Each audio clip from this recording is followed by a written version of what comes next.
இன்றைக்கி mushroom soup தயாரிக்கலாமா? காளான் soup.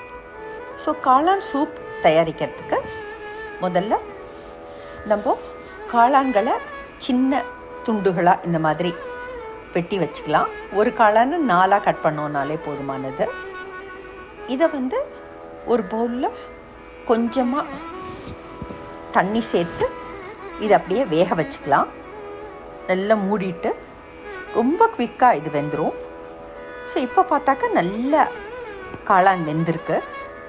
So இந்த வெந்ததான காளானை நல்ல ஒரு மேஷர் போட்டு நல்லா மசிச்சிடலாம். நீங்கள் தேவையாக இருந்தாக்கா மிக்சியில் கூட போட்டு இதை அப்படியே மசிச்சுக்கலாம். ஸோ இப்போ நான் நல்லா அதை மசிச்சிட்டேன். இந்த மாதிரியான பதத்துக்கு நம்ம மசிச்சுக்கலாம். மசிச்சுட்டு இதை தனியாக ஒரு பவுலில் கொட்டி வச்சுக்கலாம். மீன்வைல் அந்த பேனையை கழுவிட்டு அதுலேயே கொஞ்சம் பட்டர் சேர்க்குறேன், ஒயிட் சாஸ் ப்ரிப்பேர் பண்ணுறதுக்கு. இந்த பட்டர் லைட்டாக அப்படியே மெல்ட் ஆகி வரைச்சி கொஞ்சமாக மைதா சேர்த்து அந்த மைதா நல்லா அப்படியே பட்டரில் வறுபடணும்.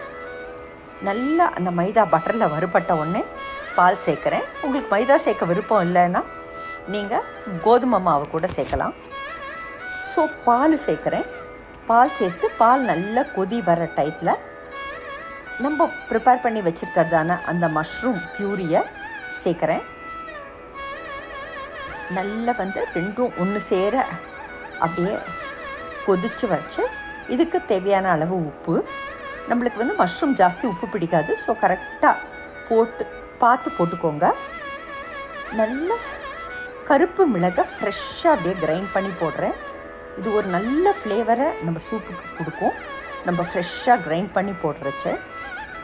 ஸோ நல்ல ஃப்ரெஷ்ஷாக கிரைண்ட் பண்ண பெப்பர் பவுடர் போட்டுட்டு நல்ல ஒரு கொதி விடலாம். கொதி விட்டோம்னாக்கா அருமையான ஃப்ளேவரோட ரொம்ப ஆரோக்கியமான காளான் சூப் கம